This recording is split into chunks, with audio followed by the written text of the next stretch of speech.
Commander VESHA RUUN's neural display flashed red. Security alert, nursery wing. All cubs. Missing, her chest tightened. 17 cubs. 7 species. The future of the Galactic Coalition gone.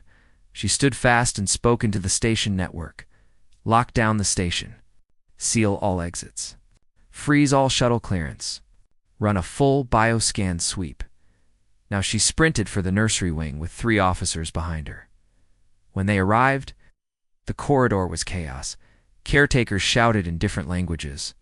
Some cried, some argued. Some searched empty cradles, like they could will the cubs back. Inside, the nursery looked wrong. Nests were empty. Warmers still hummed. A star projector still spun above a crib. For no one, a trembling caretaker stepped forward. "Commander, we did the evening check. All cubs were here." Then they were gone. No broken doors. No breach alarms. No forced entry. Commander VESHA RUUN's voice turned. "Sharp, show me movement logs." One officer pulled up corridor. Videoed the footage, made her pause. One cub walked out. Calm, not hiding.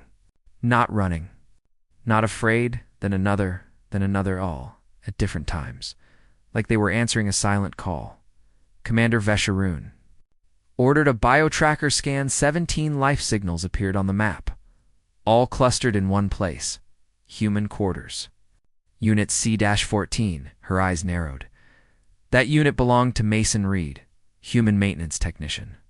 Clean record. Quiet worker. No warnings. Humans were still unpredictable. A death world species. Built for survival. Hard to intimidate. Harder to understand. She kept her weapon holstered, but her claws flexed. Tactical team. Non-lethal only. No shots unless I authorize. They reached the door. She pressed the chime. No answer. She tried again. Nothing. Her jaw tightened. Override authorization. Security authorization. RUUN Prime. Open. The door slid open, and every fear she had broke apart. Mason Reed sat cross-legged on the floor. Around him was a soft fortress. Pillows, blankets, warm packs. A folded thermal cover shaped like a nest wall. Inside the nest were all 17 cubs, sleeping, peaceful, safe. One crystal-furred cub rested on his stomach, 2 gel-like kits curled. Near his legs, a scaled pup lay across his lap.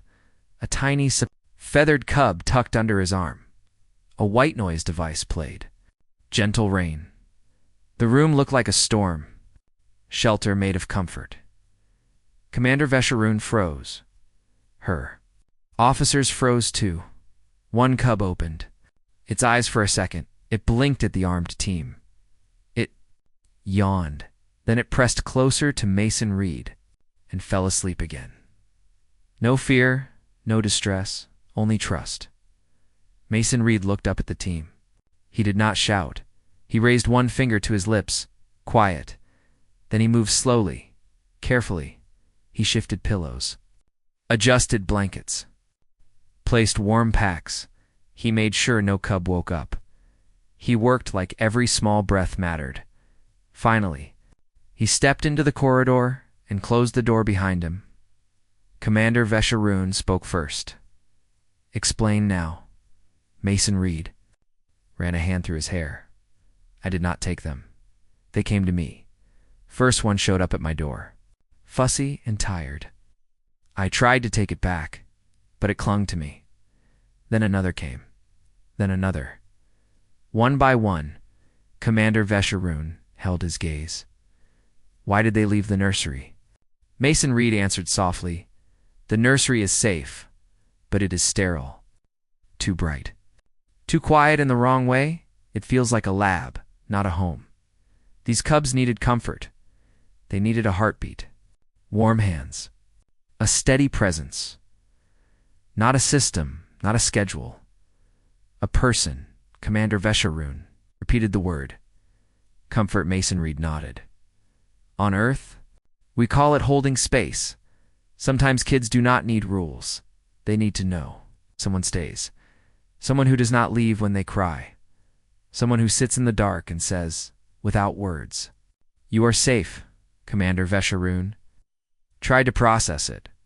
Her species laid eggs in monitored chambers. Touch during sleep was not normal.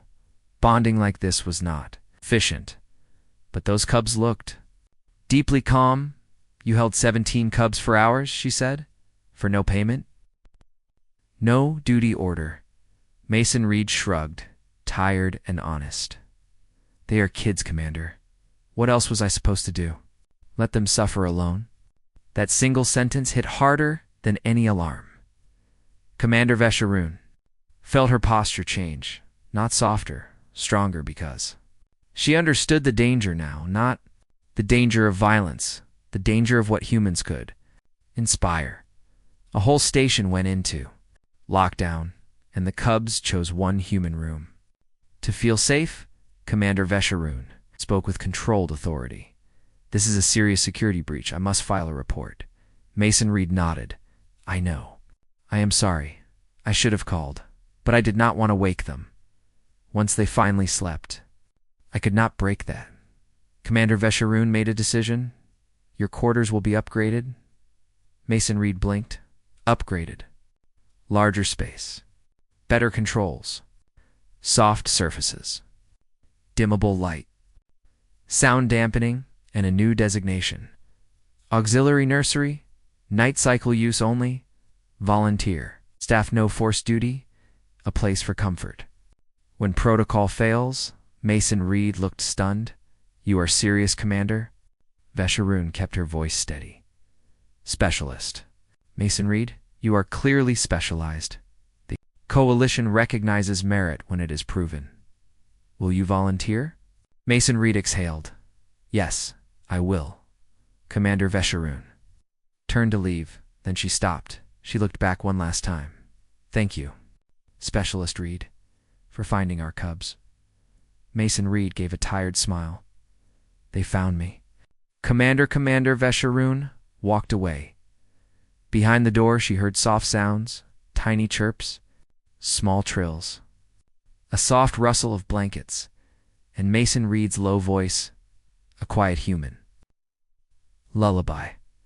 17 cubs from 7 worlds slept safely because one human chose warmth over protocol, and Commander VESHA RUUN understood something new: humanity's greatest power was not violence. It was protection. It was presence. It was care, and in the cold vacuum of space. That kind of warmth was unstoppable. Asterisk, asterisk, lick. If you felt that moment in your chest, comment your favorite part. Was it the lockdown? Or the human's room reveal? Share this story with a friend who loves HFY and sci-fi surprises, and subscribe to Neon Cub Tales for more emotional, high-stakes space stories. Turn on notifications so you never miss the next jaw-dropping episode.